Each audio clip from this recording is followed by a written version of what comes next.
Hey, this is Gonzo from Rise 41.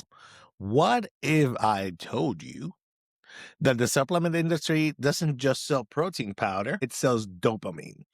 And if you have ADHD or you're a high drive, novelty seeking, optimization obsessed high performer, me, you are the perfect customer. Not because you're weak, but because your brain is wired for urgency, intensity, and fast feedback. Today, we're going to break down why ADHD brains are hyper responsive to supplement marketing, how dopamine anticipation drives purchasing behavior, why stack culture feels productive, which supplements actually help ADHD physiology, which ones quietly dysregulate it, and how to build a nervous system that isn't controlled by hype. This is not anti-supplement, by the way, because there are great supplements out there for sure, but this is pro-structure. So let's get into it.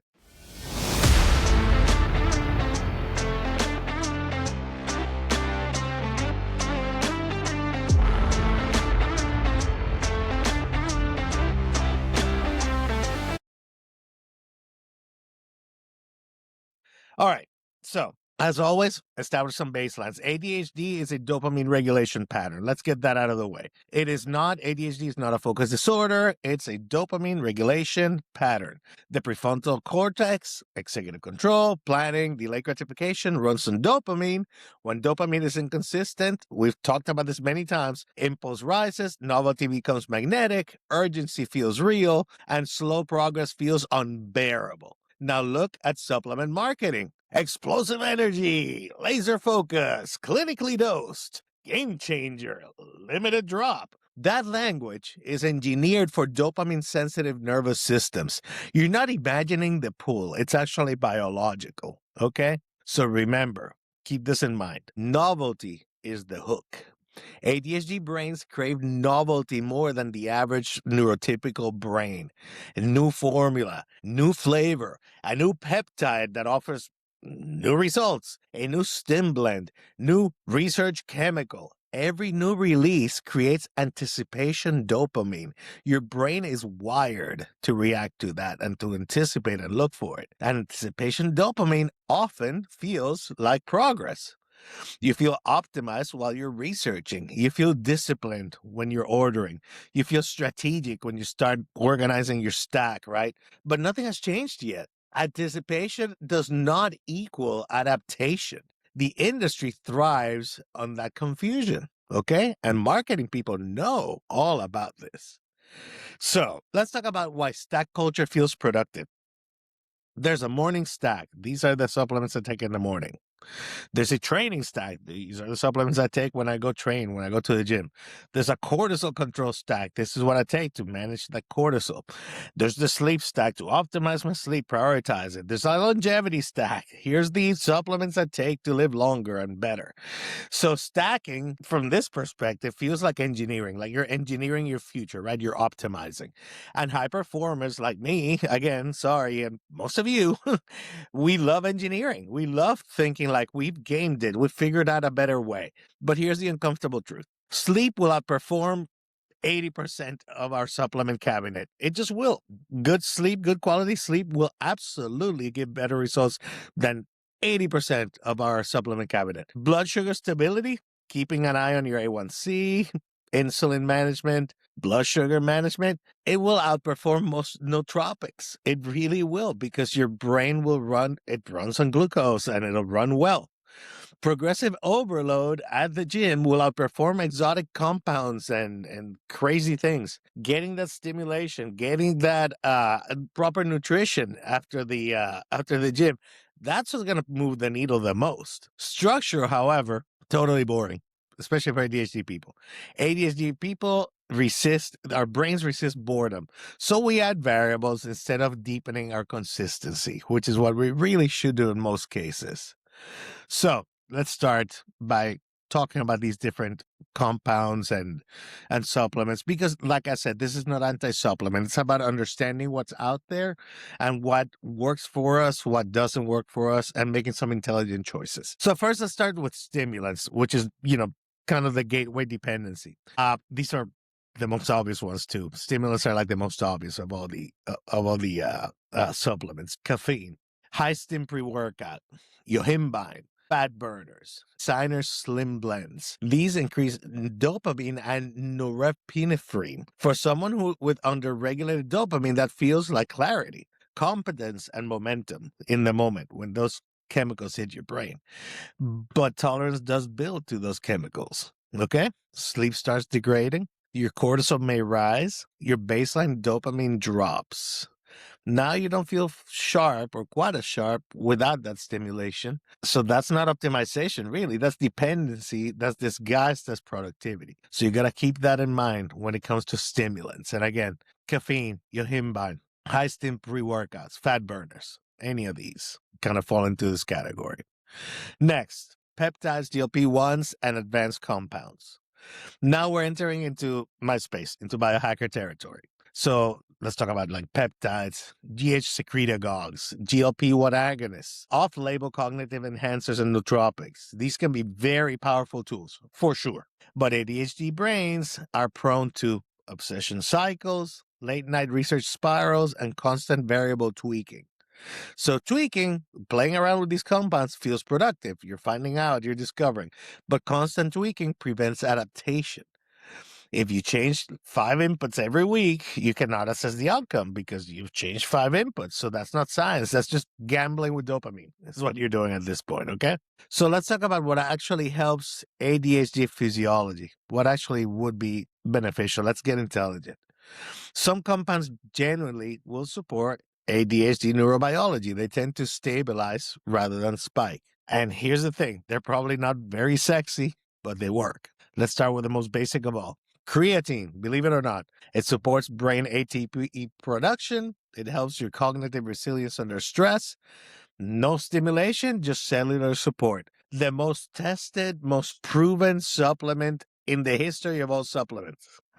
It's creatine, okay? The safest, most tested, most well tolerated, cheap as dirt, totally boring. Take your 5 grams at least every day. No need to stack and no need to front load it. Just take it every day. Doesn't matter when. Just take it. Next, again, boring. Omega 3s, EPA dominant specifically. They support your dopamine receptor function. They improve the membrane fluidity. One of the strongest evidence-backed options, and omega-3s have a variety of health and cognitive positive effects that are well documented, easy to find. Fish oil, variety of foods. I think I want to say flax seeds and chia seeds also have omega-3s. You know, if you don't want to do the fish oil route, but there are plenty of supplements that you can get. So you can get your omega-3, be it naturally, via foods, or via supplementation. Again, simple, works really well. Next, again, boring, but works. Magnesium, be it glycinate or threonate. It calms your NMDA excitability. It improves your sleep quality for sure. This I can vouch personally. And better sleep equals better executive function because your brain is rested. It's ready. It's good to work with. L-tyrosine, another one. This one's strategic use only because it's a dopamine precursor. So it's helpful specifically during acute stress or sleep deprivation, but it's not a daily one. You don't want to take this daily, for chronic daily chasing. This is one that you will use strategically or tactically if you're sleep deprived or depressed. So again, L-tyrosine. Rhodiola, another one, in moderate doses. It improves your stress resilience. If it's too high, you get chaotically jittery, which is not good. So dosing matters. So research the dosing for rhodiola. Again, moderate doses is what you want. Next, last in this group, alpha GPC or citicoline, I guess is how it would be pronounced in English. Never had anyone speak the word, so citicoline, citicoline. It supports acetylcholine. It may improve task initiation for some. It does for me. Highly individual response. So again, your mileage may vary, but it's worth a shot because it won't hurt you. At worst, it just won't do anything positive for you. But they do support baseline function and they don't create artificial spikes. So you can use it with confidence and try it if it works for you, if you test it out. Okay, now, peptides and hormonal nuance. Let's talk a little bit about that. There's the infamous secretagogues like CJC 1295, ipamorelin, growth hormone itself. They growth hormone for sure can improve your sleep and recovery. The secretagogues, depending on how you react, if you're a younger person that still produces some GH, some of the secretagogues should work fairly well for you because they use your natural systems. They just trigger the release of more of your natural growth hormone versus exogenous growth hormone, which as you get older, that's probably where you want to go. You want to actually add growth hormone because you just don't produce enough as you age. So again, better sleep support, which supports your executive function, but you got to be careful and you should read into it because poor glucose control and growth hormone can be worsened cognitive instability. You may have some blood sugar issues. So you got to be really careful with how you use it, when you dose it, how you dose it, how much you dose it. You got to do your research. You got to be smart about this. And remember, this is not medical advice. I'm not a doctor and I'm certainly not your doctor. I'm just giving you like some information from anecdotal background and some personal experience, perhaps. So, if your blood sugar swings, your ADHD symptoms can amplify. So, be aware of that. You know, that this is why we talk about controlling your insulin and your blood sugar when you're ADHD. Okay. Now, let's talk for a second about GLP-1 agonists. This is your semaglutide, your tirzepatide, your retatrutide, which is coming up next, which has been available for the research community for a while, but it's about to be marketed. It's in trials. Now, these can reduce impulse eating, which is something that ADHD folks do struggle with. They're definitely helpful if you're binge prone. Definitely. Like, depending on which one you use and how you react to it and the dosage, you know, that food noise in your head or that impulse binging can be greatly reduced, which is great. But be aware that some users report emotional flattening, reduced drive, and lower reward sensitivity in all areas. So for a high drive personality, that can feel kind of destabilizing. So not casual territory, can be very useful, but again, buyer beware, be careful if you decide to experiment with these, even though they might work really well for you. All right, things that ADHD brains should be careful with. So again, high-stim pre-workouts. Got to be careful with that. Chronic fat burners, multi-layered nootropic stacks when you have like multiple layers of nootropics, daily high-dose caffeine escalation. Careful with that. If your baseline state feels flat without any of these things, that's your red flag right there. That optimization, remember, should elevate your baseline, not require constant spikes and reinforcement. Okay? That's the difference between dependency and optimization. Now, let's talk for a second about the psychology of buying, because this is intricately linked in the ADHD brain. So here's some hard truth. Buying supplements feels like forward motion, right? Because slow adaptation feels like stagnation to your brain. ADHD brains struggle with delayed gratification, so it's already harder for you to like be patient and try things in a slow, measured, planned way so you can see like what works, what doesn't. That's already difficult. So for a lot of people, we shorten that feedback loop with purchases, right? Oh, new thing. We're going to try this new product because it gives me some new hope, or that new hope, of course, it triggers my dopamine, and my dopamine then is that temporary motivation. So then the baseline returns and we repeat the cycle with a new, peptide or product or stimulant or whatever. And that's neurochemistry. That's just how it works. It's not lack of discipline. So you've got to be aware of that. So consider this supplement hierarchy, if you will. Before you add anything, think about your sleep architecture. Make sure that's taken care of. Your blood sugar stability. Make sure that's good. Structured progressive training, absolutely vital. Your training, your weight training, resistance training, exercise, stress regulation. You got to keep an eye on that. You got to keep an eye on your stress. And then, and only then, after all these other things have been optimized and you're controlled for them, then you can do some targeted supplementation, maybe to give it like that icing on the cake. Because enhancement amplifies the structured, but it cannot replace it. Okay. So if any of those things that I spoke about before, your sleep architecture, your blood sugar, your progressive training is not on point, your stress regulation is off the charts, then you don't need to be targeting supplementation. You need to be addressing those issues. Those have to be addressed first. Okay. So let's talk about some guardrails for my high performers, okay?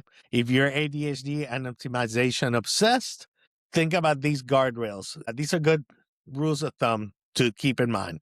Just to give you something actionable, if nothing else, after listening to this and understanding what you could encounter, these are some guardrails that might help you. First one, if you're thinking new nootropic or supplement, delay that purchase for 48 hours. See how you feel about it 2 days later. If it still sounds like a good idea, okay, maybe go ahead and do it. But you perhaps after 2 days might be like, I'm not so sure that was something that I really want to try. That may have been an impulse that you could avoid, making a mistake like that. If you're going to be changing and experimenting with your variables, like try this, try that, try the other thing, just change one variable, just one every 4 to 6 weeks. So you have enough time to evaluate whether that variable actually did make a change. If you tweak 5 variables in a week, you're not going to know what went, if it's better or worse. It's too many levers and too many variables. You're never going to figure out like what actually worked. So again, one variable every 4 to 6 weeks. Track objective metrics. That's another one. Your sleep, your blood pressure, your labs, your training performance. Are you doing well at the gym? Do you feel strong? Do you feel weak? Are you progressing? These are objective metrics that you can keep an eye out on, and they should be indicative of whether you're going in the right direction or not.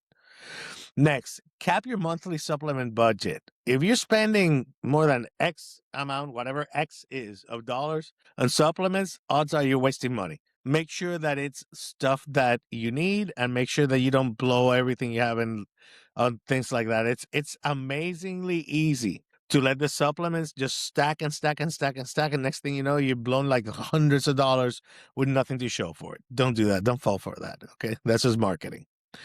And then last thing, audit your stimulation reliance quarterly. So every quarter or so, take a step back and a hard look and see how much of what I do on my supplements are stimulation related, and how much am I reliant on that stimulation. Am I caffeine addicted? Am I addicted to a stimulating workout? Consider that and address the situation if you see that there's an issue. But once every quarter is probably about enough. So, all right. So, in closing, the supplement industry loves our ADHD brains because we're curious, we're high agency, we're action oriented, we're impatient with mediocrity, and we're sensitive to dopamine. So we have all the things that they market for. And those are pretty powerful traits, but unmanaged, they make us, like I said, we're profitable for these companies if unmanaged. So optimization isn't about chasing every edge. It's about building such strong fundamentals that enhancements become optional. And that's what you got to keep in mind. Okay. So, that's all I got. I hope that you learned something, have some actionable information that will help you improve your quality of life. If this episode felt uncomfortably accurate, well, you know what? That's probably a good thing, because awareness is leverage. And now you're aware of a potential problem that you might not have been aware of before. If you're an ADHD high performer and you want structure built around your physiology instead of being ruled by dopamine spikes, that's what we do here inside Rise 41. So build the nervous system, build the structure, build the body, enhance intelligently. And hey, I'll see you on the next video. And don't let your dopamine shop for you. Again, this is Gonzalo. Leave me a comment, hit like, subscribe, please. And I'm out. Hopefully this helped you. Have a wonderful day. Again, Gonzo from Rise 41, and we're out.